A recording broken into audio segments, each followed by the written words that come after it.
And otherwise, let's get to ripping. I just want to say thanks to everyone who's been following along all year.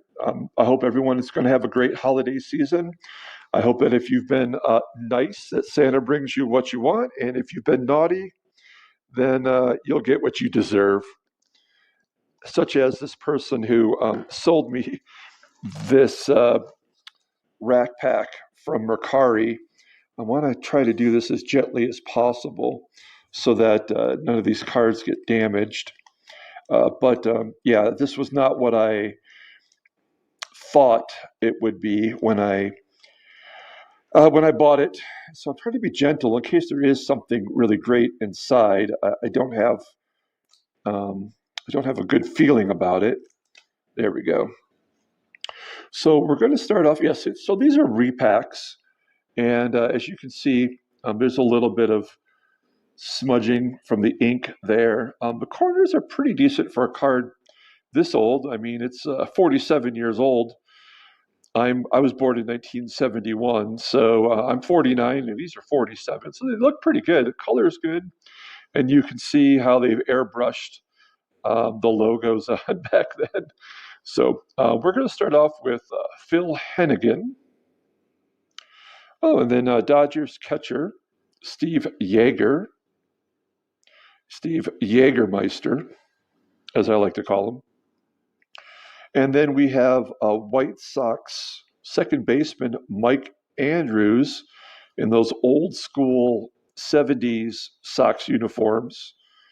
I wonder who that number 33 is. If somebody can identify him, is that Yankees catcher Thurman Munson? It might be. And finally, Willie Montanez of the Phillies.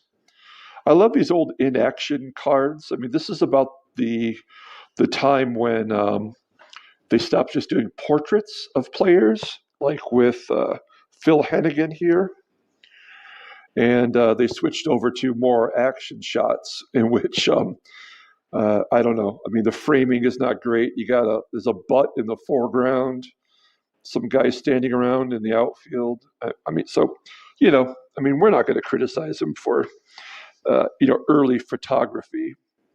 So we're going to put those over here.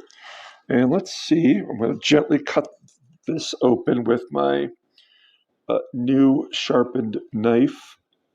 Okay, there we go. Cut gently. Didn't cut my table topper there. Okay, so on the front here we see Sudden Sam McDowell, and it's the boyhood photo of the stars. And there he is as a young man, and here he is as a old sideburn dude. And so that's a nice card. He had a pretty decent career for the Giants. Pretty well known for his era. We're going to put him aside over here. And then next we've got Dick Billings of the Texas Rangers. This was the first year of the Rangers coming over from the Washington Senators, and the second edition of the Washington Senators. And so Mr. Billings is a catcher.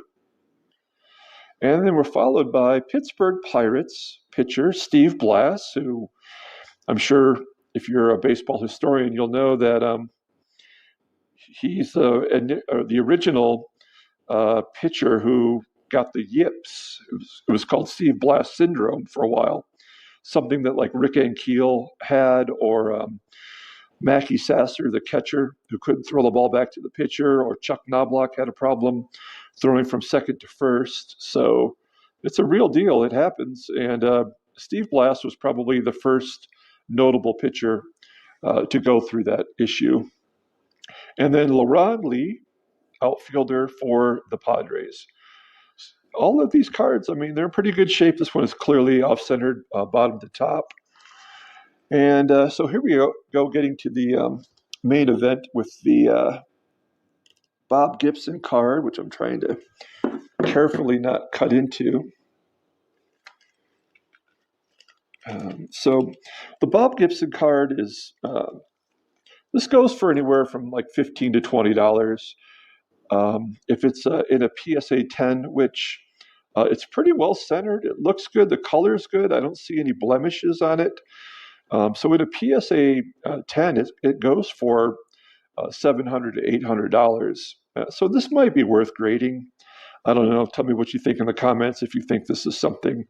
It's not a 10. You can see right there. It's, the corner is not great, but even in a 9, it probably holds some decent value. So, oh, look at that behind Bob Gibson.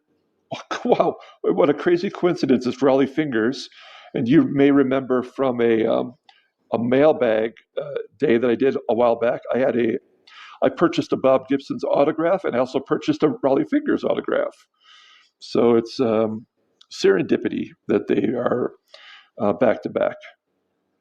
That is followed by future Detroit Tigers catcher Bill Fahey. Here he is on the Texas Rangers. Solid looking card there, off right to left. And last but not least, Baltimore Oriole outfielder Merv Retmund. So we did get a couple Hall of Famers. Raleigh Fingers, who I believe this is coming off the year that they won the World Series in 1972. There's the backs of these cards. And yeah, he was 11-9 with 113 strikeouts, 2.51 ERA. So pretty solid pitcher.